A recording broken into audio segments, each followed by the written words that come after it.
Bonjour, bienvenue dans cette nouvelle chronique estivale par la canicule et surtout pour la nouvelle lune du 12 août 2026 qui aura lieu dans le signe du Lion et qui aussi est une éclipse.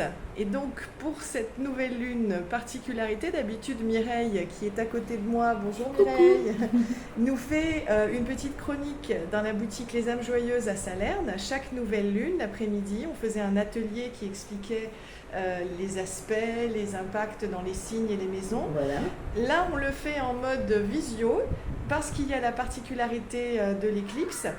Et puis, on se retrouvera avec Mireille à partir du mois d'octobre, exceptionnellement pas au mois de septembre puisqu'il y a le salon à Villecroze, le 12 et le 13, mais on se retrouvera au mois d'octobre à la boutique pour reprendre les chroniques. Donc, je vais tout de suite passer la parole à Mireille qui va nous expliquer les effets de cette nouvelle lune. C'est à toi, Mireille. Bonjour tout le monde. Alors, en effet, c'est une nouvelle lune d'autant plus importante qu'elle est assortie d'une éclipse. Et en astrologie, une éclipse représente un temps fort au cours duquel, puisque c'est la lune qui va se mettre devant le soleil, elle va éclipser la lumière du soleil. Ça représente en astrologie une façon de, d'effacer, pas d'effacer, mais c'est un mot difficile, effacer, disons éclipser toutes les valeurs du soleil qui sont essentiellement des valeurs masculines. Donc le soleil dans le signe natal représente souvent la personnalité, l'ego d'une façon générale, parce qu'on va parler un peu de la façon dont l'ego va être impacté par cette éclipse. Alors c'est aussi le père, c'est aussi la conscience, c'est toutes ces valeurs de puissance, de rayonnement, etc. qu'on peut trouver avec le soleil. La lune, elle, représente toutes les valeurs féminines, donc y compris le domaine émotionnel, y compris le domaine inconscient, alors que le soleil c'est la conscience, la lune sera plutôt l'inconscient.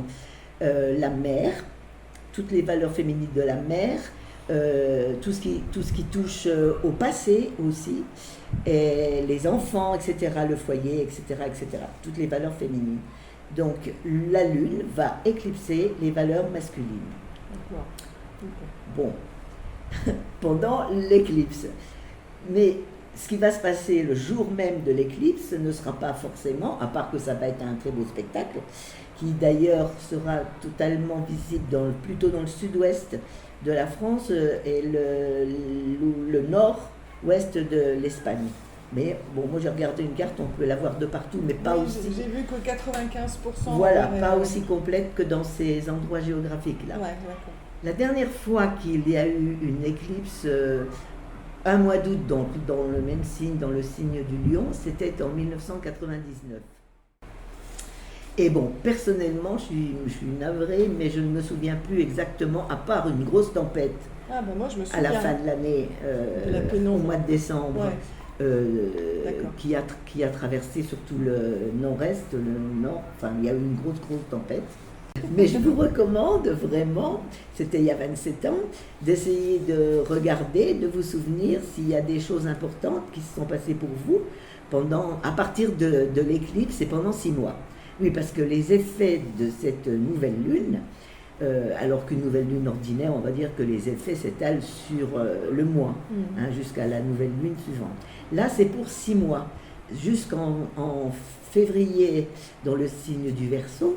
C'est le 6 février, si ma mémoire est bonne, où il y aura de nouveau une éclipse, mais qui ne se verra pas ici, qui se verra dans l'autre hémisphère. Et donc, on va dire que la prochaine éclipse dans 6 mois va être sans doute un bilan par rapport à tout ce qui se sera passé pendant les 6 mois. D'accord. Il y a un autre élément très important à noter qu'en astrologie, s'il y a éclipse, c'est qu'il y a conjonction avec les nœuds lunaires. Et effectivement, alors que les lunaires depuis 1 an et demi transitaient l'axe Poisson-Vierge, alors quand je parle d'axe, mais parce que... Oui, explique un petit peu les nœuds lunaires, voilà, juste ça. Les nœuds lunaires sont des points fictifs, oui. En fait, c'est difficile à expliquer sans rentrer dans des termes trop techniques, mais ils sont en rapport bien sûr avec les trajectoires de la Lune. D'accord. Voilà. Et symboliquement, dans un thème, les nœuds lunaires, il y a un nœud nord qui représente la direction vers laquelle aller. Il y a un nœud sud qui représente ce dont on doit se détacher. Oui. Donc c'est vraiment des points dans le thème qui ont une valeur d'évolution. Oui, c'est un axe de progrès. Voilà. On a la zone de confort et on a l'objectif idéal. Exactement. D'accord. Et moi, comme je me suis passionnée là-dessus, j'y vois aussi la mission. La mission de vie. Ouais. La mission de vie, la mission dans cette vie. Qu'est-ce que je suis venue apprendre? Qu'est-ce que je dois laisser derrière moi? Donc on a un nœud lunaire personnel et il y en a un pour la planète? Non, tu parles des axes? Non, c'est tout pour tout le monde. Pour tout le monde, d'accord. Oui, donc là, les nœuds lunaires viennent de rentrer dans l'axe Lion-Verseau. Quand je parle d'axe, ce sont des signes qui sont l'un en face de l'autre. Oui, d'accord. Le nœud sud étant en Lion, donc conjoint à la nouvelle lune. Et le nœud nord en Verseau, ce dont on doit qui est la prochaine nouvelle lune. Voilà, ce vers quoi on doit tendre. Pendant 1 an et demi, on va être sous ce régime-là. D'accord. Donc, travail sur l'ego dans le lion, solidarité, fraternité et toutes les valeurs humaines qu'il y a dans le signe du Verseau. D'accord. On est d'accord? Ouais. Donc là, c'est vraiment schématisé. Alors voilà. Donc, je voulais proposer aussi d'en parler plus profondément des nœuds lunaires lors de notre prochaine causerie au mois d'octobre. D'accord. En plus de la nouvelle lune. Oui, ok. Parce qu'il y a beaucoup de choses à dire. Hein? D'accord. Ça impacte surtout, disons, les lions et les Verseaux. Ça va impacter les autres signes de feu, le bélier et le sagittaire. Et les autres signes d'air, la balance et les gémeaux. C'est surtout valable pour eux, y compris la nouvelle lune. D'accord. Bon, mais j'en reviens au fait que s'il y a éclipse, c'est qu'il y a conjonction avec les nœuds lunaires. Ok. Alors, finalement, l'impact. Tu n'avais pas des questions à me poser? Si, je peux poser des questions. Donc, déjà, qu'est-ce qui différencie une nouvelle lune classique d'une nouvelle lune éclipse sur le plan énergétique? Est-ce qu'il y a des effets? Ben oui, je viens d'en parler. En fait, la différence, c'est surtout l'histoire de l'éclipse et l'impact, la durée de l'impact d'une nouvelle lune à éclipse. À éclipse 6 mois, et puis il y a cette histoire de masculin et féminin, ce que tu disais par rapport au plan énergétique. Voilà. C'est que les valeurs féminines vont être mises en avant. Voilà, exacerber une sensibilité un peu plus... Voilà, l'émotionnel, tout ce qui est... D'ailleurs, écoutez, franchement, cette éclipse-là, elle a déjà largement commencé à faire ses effets. Oui. On pourrait dire depuis 4-5 jours, je trouve que l'émotionnel est partout, exacerbé. C'est vrai que des choses qu'on ne voulait pas, sur lesquelles on ne voulait pas se pencher, comme toutes ces tragédies qu'il y a eu depuis le début du mois de juillet, les incendies, il y a eu plusieurs séismes, etc. etc. Ouais. Et les conséquences que tout ça, la sécheresse, la grosse chaleur va avoir sur l'agriculture et sur nos conditions de vie de cet hiver, maintenant ça commence à être plus pesant. Et moi ça me parle, ça je ferai un tirage d'ailleurs pour le 12 août, mais le manque d'eau. Le manque d'eau, c'est le manque de sensibilité, le manque d'amour, le manque de compassion, d'écoute qu'on a pour la terre. Et du coup, c'est exacerbé et on le voit effectivement par rapport à cette sécheresse, cette dureté, ces feux, cette colère aussi. Il y a énormément de colère, je trouve, chez les gens.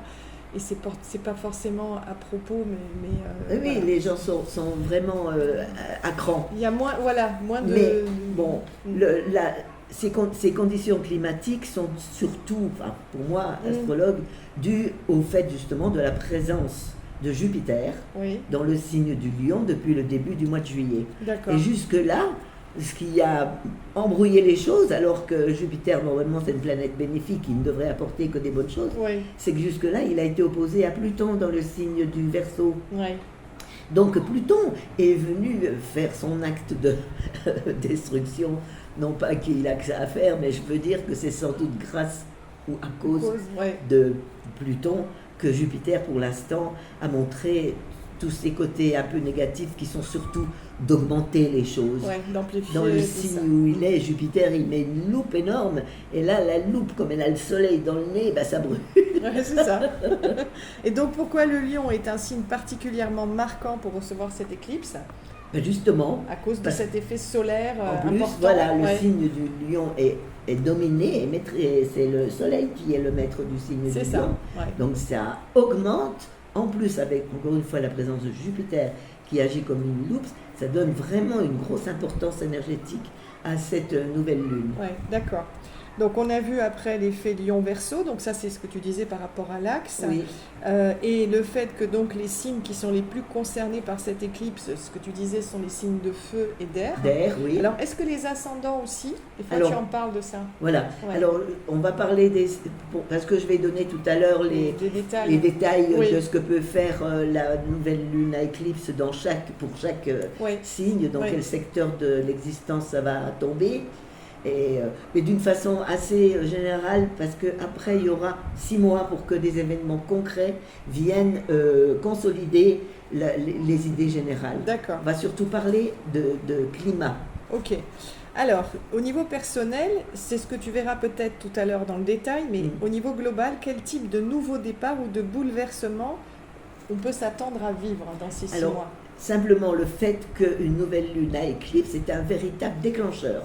D'accord. Ça va. Alors, il ne se passera pas forcément des choses extraordinaires le jour même de l'éclipse, certainement pas d'ailleurs. Voilà, c'est les effets. Mais c'est un effet déclencheur. Et sûrement qui amène des changements dans la vie de chacun. D'accord. Alors, je voulais juste dire que c'est comme une bascule. Oui, c'est ça. Voilà. Mais alors, on va mettre en général qu'est-ce que ça fait dans le signe du lion. On y va, je t'écoute. Alors.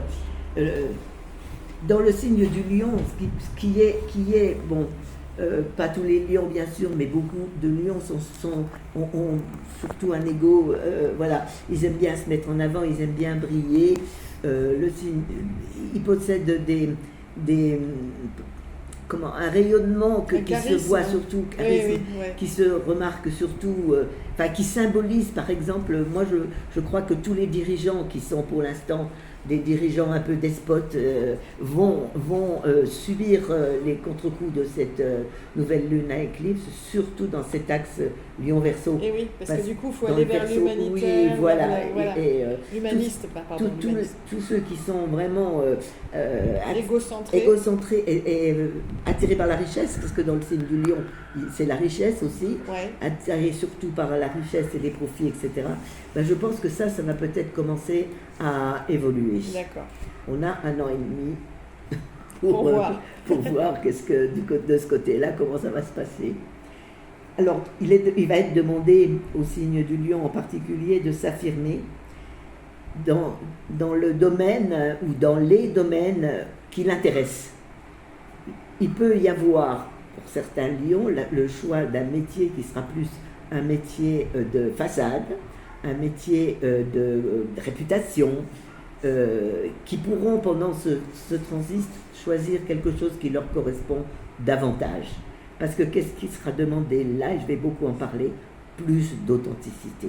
Le maître mot, je pense, de cette nouvelle lune, c'est chercher l'authenticité, chercher à être soi-même, à être vraiment au plus proche de sa vérité, tomber les masques, se débarrasser des vieux costumes dont on ne veut plus, des vieux rôles dont on ne veut plus, se libérer de tout ce que l'on fait beaucoup plus. L'apparat. Oui, voilà, beaucoup plus pour les autres, pour se faire aimer, que pour soi-même.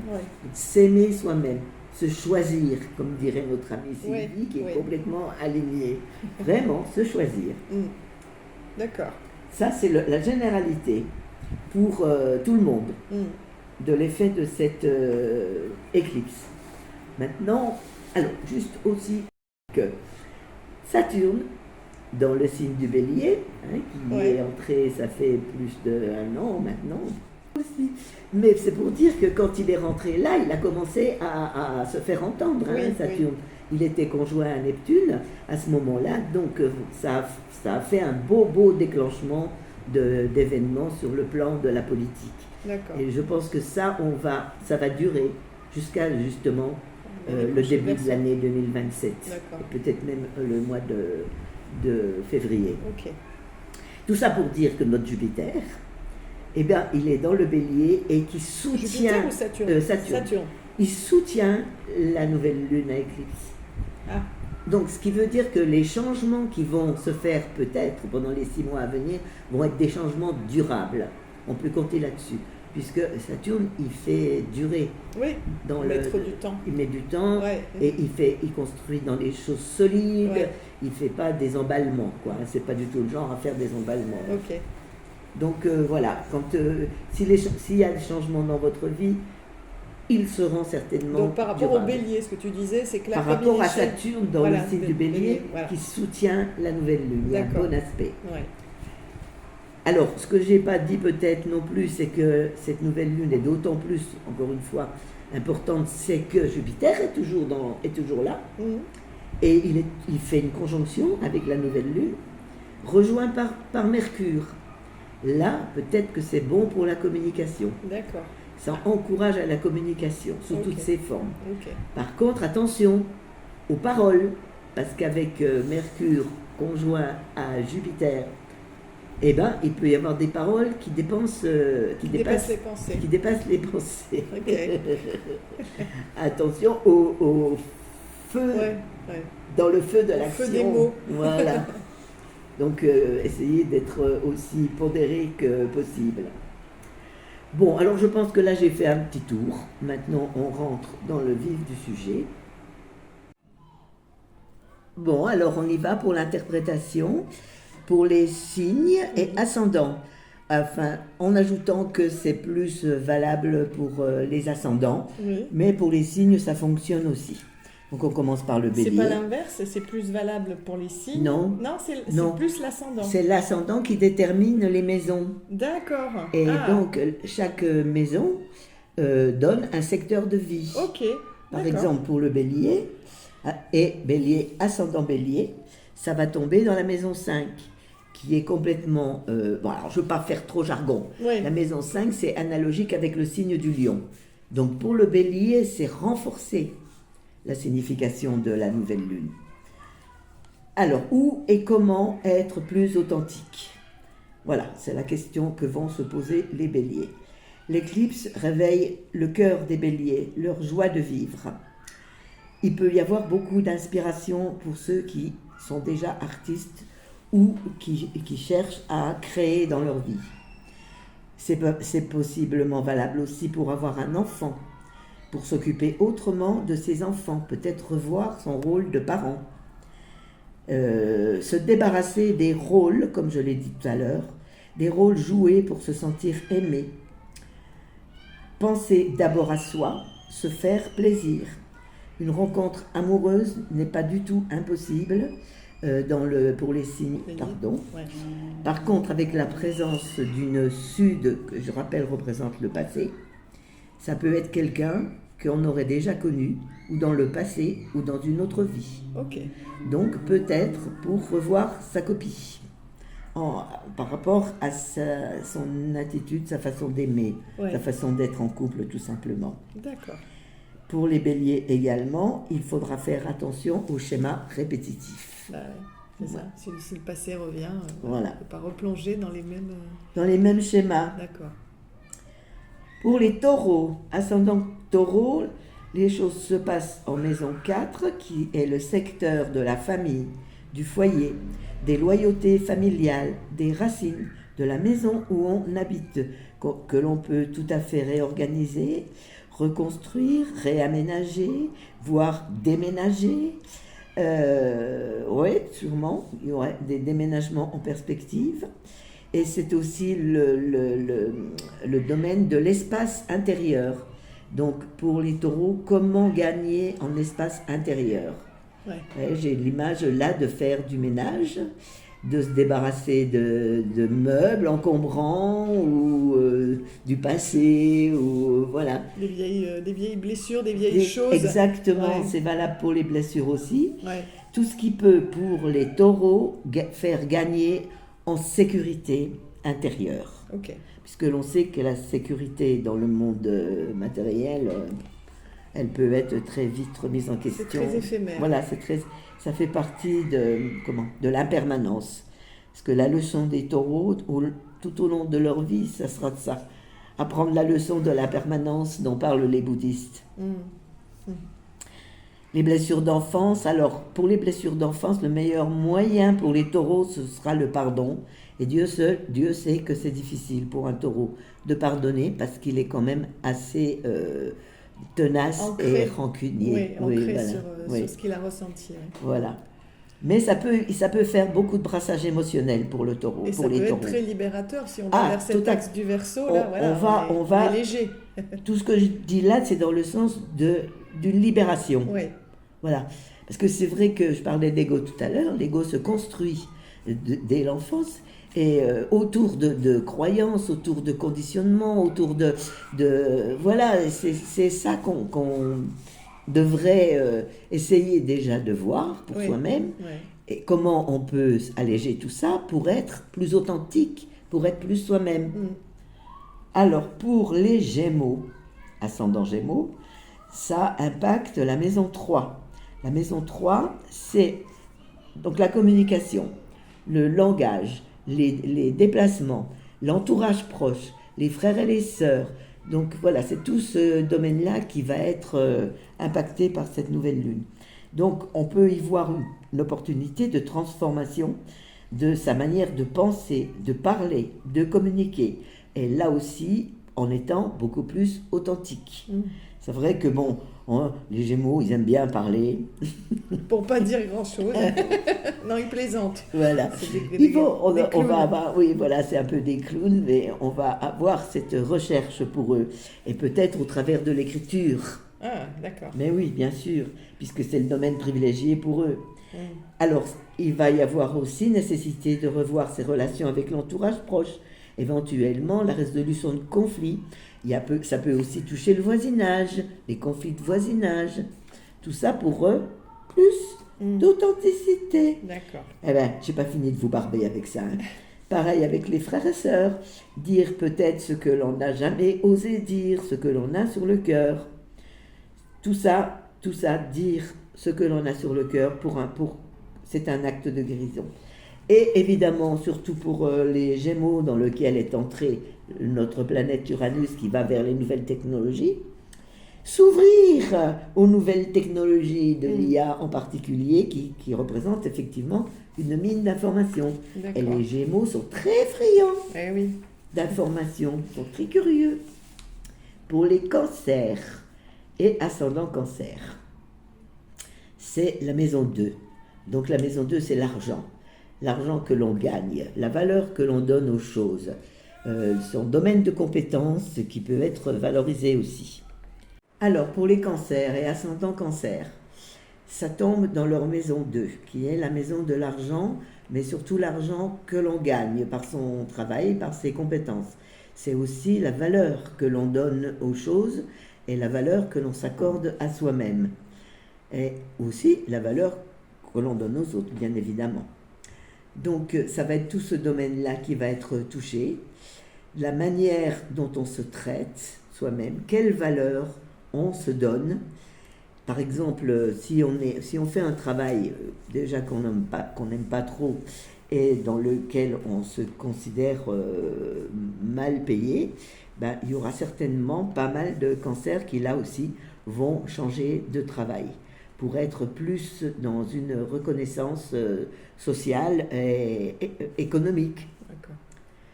On peut, au contraire, quelqu'un qui serait très bien payé, mais qui ferait un travail routinier, dont il serait lassé, et qui ne mettrait pas suffisamment en valeur ce qu'il est vraiment, ce qu'il est au plus profond de lui, va sûrement être tenté de changer de travail, même si c'est pour être moins bien payé.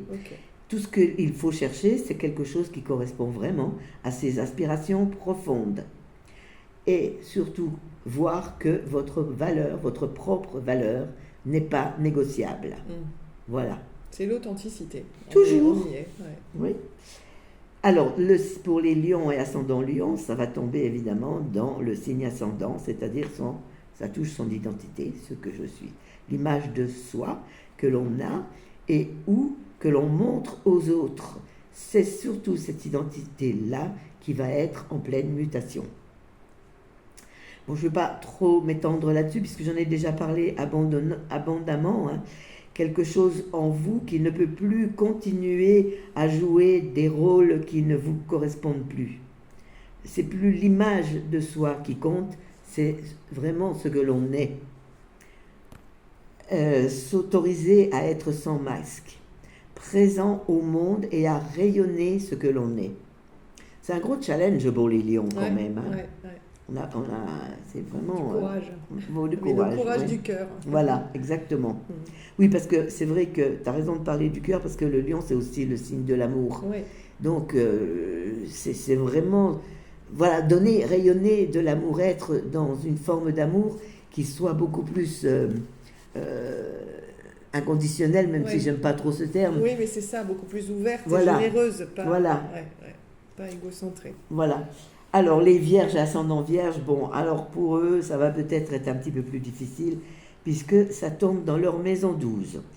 Et la maison 12, c'est les fins de cycle, c'est un fourre-tout de ce que l'on cache, de ce qu'on a caché jusqu'à présent. C'est les zones invisibles, les coulisses psychiques, les programmes inconscients, tout ce qui est conditionnement, etc. C'est là-dessus que nos vierges et ascendants vierges vont devoir travailler. Sur les attachements toxiques, sur les croyances limitantes, sur les blessures qui peuvent être mises également en évidence. Alors, c'est un programme de travail sur soi. Dans la maison 12 aussi, on peut instaurer une forme, surtout aussi par rapport à la Vierge qui aime bien ça, une forme de discipline. Donc, une routine, des routines, de la discipline. Dans le sens de ce que je viens de dire. Une routine de nettoyage, oui, voilà. De développement perso. Voilà, le but c'est de laisser partir tout ce qui vous alourdit, tout ce que vous portez depuis trop longtemps. C'est vraiment une période pour retrouver véritablement la paix intérieure. Déprogrammation. Voilà. Du boulot pour les vierges, ascendant vierge donc. Pour les balances, ascendant balance. C'est dans la maison 11 que tout se passe. Et la maison 11, c'est analogie avec le signe du Verseau, où il va y avoir où il y a déjà le nœud nord. Donc le Verseau, c'est tout ce qui a à voir déjà avec les amitiés, avec les projets. Dans la maison 11, on fait des projets. C'est pas dit que les projets se réalisent, mais on fait des projets. C'est à voir donc avec la solidarité, donc tout ce qui est associatif, qui travaille dans le sens de la solidarité. C'est aussi une maison où on voit les partis politiques. Une maison où on voit les partis politiques. Donc, nettoyage peut-être au niveau des partis politiques. D'ailleurs, on va rentrer dans une période d'élection. Alors, je ne te dis pas le ménage que ça va faire. L'authenticité, ça va faire. Dans la maison 11. Bon, pour la balance, donc, qui est à l'aise avec tous ces domaines-là, puisqu'elle est diplomate et tout ça, elle sait naviguer dans tous ces domaines. Alors, peut-être réorganisation du cercle amical, penser à des projets collectifs. L'éclipse révèle des dynamiques. Ah oui, l'éclipse peut révéler des dynamiques où dans le sens des projets collectifs, des domaines où vous seriez oublié. C'est un peu aussi un des soucis de la balance, c'est qu'elle fait beaucoup pour les autres et elle s'oublie quelquefois. Où vous auriez accepté des rôles qui ne vous ressemblent plus. Alors, il faut choisir maintenant des liens qui vous respectent, des collaborations qui vous nourrissent dans tous les sens du terme. Cherchez encore et toujours l'équilibre. Pour la balance couple, parce que la balance c'est aussi le signe du couple, ne pas se perdre dans la relation, ce qui peut aussi être une tendance de la balance. Je connais beaucoup des balances, moi, qui vont dans le sens là. Poser ses limites et se faire respecter. Bon pour les projets communs quand on est en couple, où la place de chacun serait bien définie. D'accord. Voilà en gros. Ok. Donc, pour les balances, encore une fois, ou ascendant balance, tout ce que je viens de dire, c'est assez vaste et vous pouvez compter sur des éléments concrets, des choses de la vie qui vont venir vous provoquer pendant les 6 mois à venir pour aller dans le sens de ce qui vient d'être dit. Conscientiser tout ça. Oui, voilà. D'accord.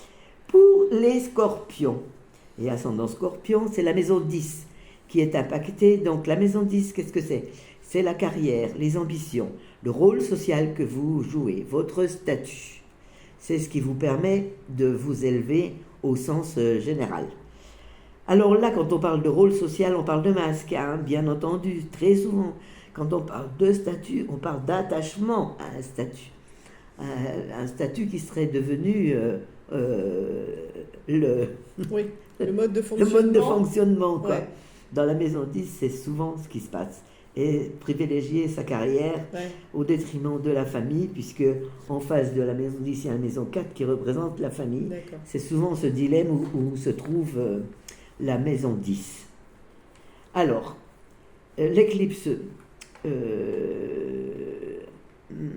demande d'incarner sa véritable autorité, et non pas une autorité qui aurait été usurpée, c'est peut-être un grand mot. Oui, voilà, bâti sur beaucoup plus beaucoup de gens, enfin, bon, vous allez dire que je suis mauvaise langue, mais pas du tout, qui bâtissent leur réputation sur le fait qu'ils montrent d'eux-mêmes une image qui correspond à la culture dans laquelle ils vivent, qui à ce qu'on attend d'eux, ce qu'on attend d'eux, etc., qui ne correspond pas toujours à leur propre vérité, leur propre réalité. C'est là-dessus qu'il est demandé de travailler pour pouvoir prendre sa juste place. Changer un rôle donc qui ne correspond plus ou basé sur des conventions pesantes, fausses. Là aussi, être soi-même face aux autres, respecter sa vérité personnelle. Pour le Sagittaire, ascendant Sagittaire, c'est encore une fois la maison 9 qui est impactée. La maison 9, qu'est-ce que c'est? C'est sa vision personnelle, ses perspectives d'avenir, ce vers quoi on tend. C'est le chemin d'évolution pour le Sagittaire est souvent dans la spiritualité. C'est aussi la recherche de l'étranger, les voyages à l'étranger ou les cultures étrangères, tout ce qui touche à l'étranger. C'est aussi l'enseignement pour le Sagittaire, l'enseignement à ce moment-là supérieur, ou des enseignements qui ne sont pas, classiques. Donc tout ce qui touche aux croyances également, et à la direction de vie qui sont à clarifier. La nouvelle lune invite à explorer, à ouvrir les frontières, quelles que soient les frontières, que ce soit voyager loin, que ce soit ses frontières personnelles, par exemple ses croyances limitantes, ses certitudes, etc. Tout ce qui enferme. Ouvrir les frontières, sortir de tout ce qui nous enferme. Tout ce qui disperse aussi, les élans qui dispersent. Parce que le Sagittaire, il change de but des fois beaucoup trop souvent. C'est surtout il met son énergie dans beaucoup de choses. C'est l'élan qui l'emporte. Donc attention aux dispersions.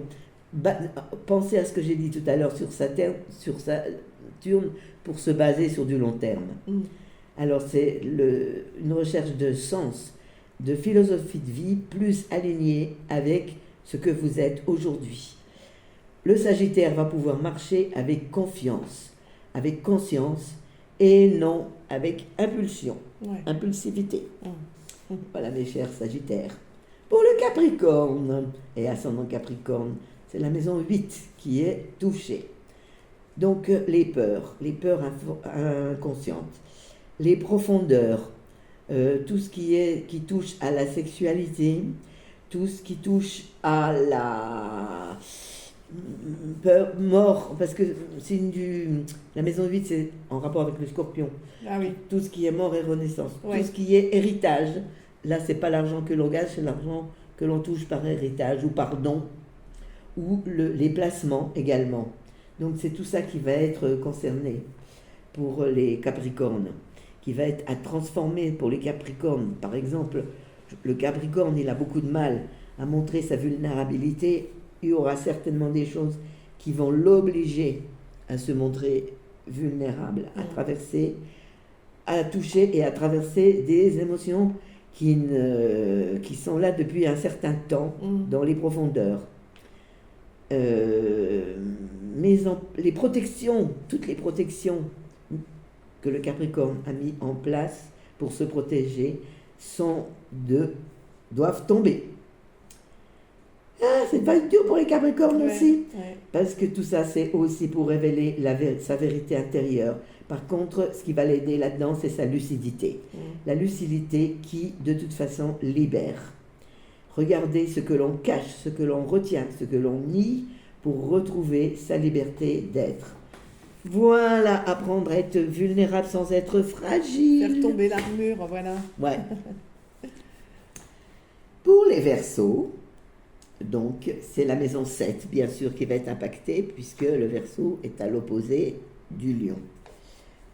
Les Verseaux, ils sont vraiment amenés à vivre une véritable transformation pendant 1 an et demi, hein. Pas seulement à cause de cette nouvelle lune, mais surtout parce qu'ils ont la visite d'une Nord qui va leur faire des gros progrès. Alors, pour eux, c'est la dynamique du couple qui est mise en lumière, également tout ce qui est association avec engagement, tout ce qui est avec engagement. Alors, ce que l'on peut voir vraiment, pas décider, mais voir vraiment, conscientiser, ce que l'on peut accepter, où on a trop, ce que l'on peut accepter et que l'on ne peut plus tolérer, où l'on a trop donné et ça ne peut plus durer, par peur de déplaire, peur de perdre, etc. Toutes les peurs que l'on peut avoir en essayant de se montrer vraiment soi-même quand on est au sein d'un couple, et surtout si c'est la façon dont on a fonctionné jusqu'à présent. Il faut se positionner avec plus de vérité, encore une fois. Savoir exprimer ses besoins, clarifier ses limites. Ça peut être bien sûr une période où ça passe, où ça casse. Où ça casse, ou au contraire, ça devient beaucoup plus authentique, plus aligné avec les valeurs de chacun qui seront à respecter. Est-ce que je peux être moi-même sans risquer d'être rejeté? Voilà la question essentielle que vont se poser les Verseaux pendant ce transit. Les Poissons, ascendant Poisson, c'est la maison 6 qui va être impactée. La maison 6, c'est le quotidien, c'est les routines, c'est les corvées, c'est la diététique, l'hygiène de vie, la santé, avoir les habitudes qui épuisent, qui ne sont pas des habitudes, parce que c'est pas nécessaire, parce que on fonctionne, je pense à des personnes qui s'épuisent vraiment à faire du ménage tous les jours. J'en connais aussi. Bon, voilà, par exemple. Les modes fourmis, j'appelle ça. Oui, les fourmis. Alors, surtout à se charger d'obligations qui deviennent pesantes.